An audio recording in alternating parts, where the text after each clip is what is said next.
Сәлеметсіздер ме? Бүгін сіздермен математика оқулығындағы 110-шы сабақ монеталардың құны тақырыбымен танысатын боламыз.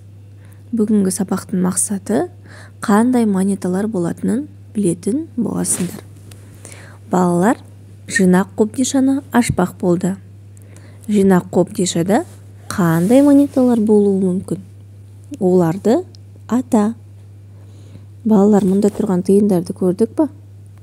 Олай болса тиындарды бірге атайық. Бірінші тұрған 1 теңге, 2 теңге, 5 теңге, 10 теңге, 20 теңге, 50 теңге, 100 теңге. Әрбір әмиянда қандай монеталар болуы мүмкін? Мына жерде жасыл түсті, көк түсті, қызыл түсті әмиян тұр балалар. Енді қарайық.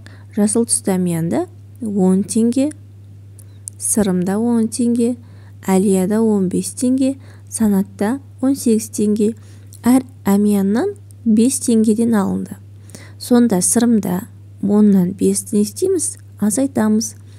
Сырымда 5 теңге, әлияда 15-тен 5 азайтсақ 10 теңге, санатта 18-ден 5 азайтсақ 13 теңге қалды.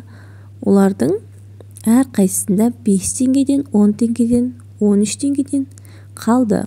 Балалар, баға бір тауар зат үшін төленетін ақша. Біз дүкенге барсақ, алған затымызға тиын төлейміз, балалар. Мысалы, шоколад алайық.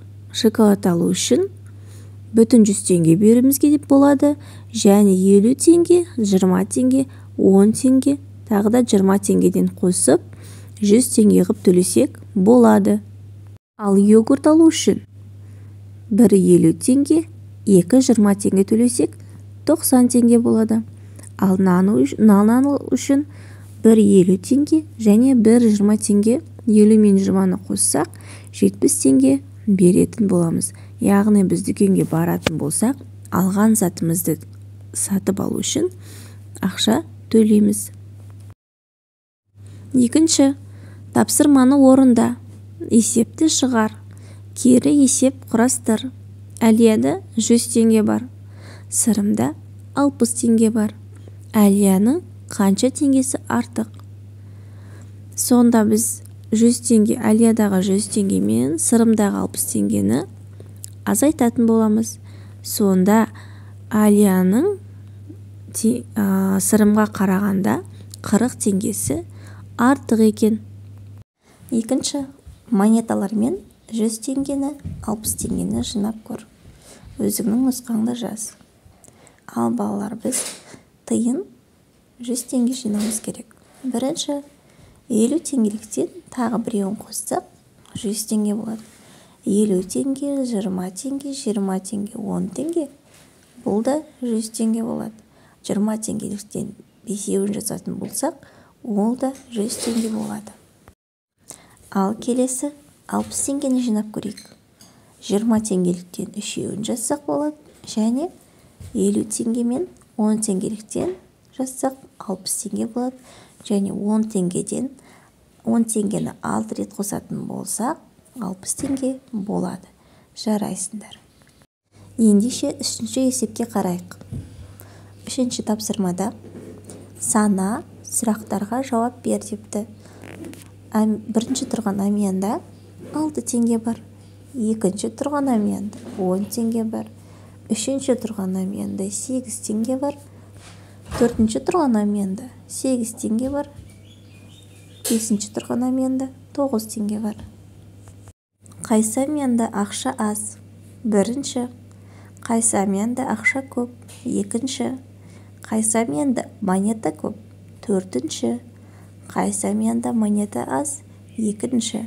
Жарайсыңдар балалар, сұрақтарға жауап берсек, келесі төртінші есепке назар аударайық. Төртінші жаттығу теңдеуді шешу үшін белгісіз қосылғышты табу үшін қосындының мәнінен белгілі қосылғышты азайтамыз. Сонда біздің теңдеуіміз шешілетін болады. Міне екі теңдеуді көрсетіп қойдым. Осы екеуін қарап, қалған екі теңдеуді өздерің шығарыңдар. Бесінші есепке қарайық. Не сатып алатыныңды таңда. Төлем жасайтын монеталарды жина. Мысалы, банан алатын болсақ, 2,50 теңгелік береміз. Және 20 теңгеліктен 5 берсек болады. Алма алатын болсақ, 4 20 теңгелік берсек болады. Лимон алу үшін 1,50 теңге және 2,20 теңге. Қызанақ алу үшін 1,50 теңге және 20 теңге беретін боламыз. Балалар, осының ішінен біреуін ғана таңдап, өздерің төлем жасап көріңдер.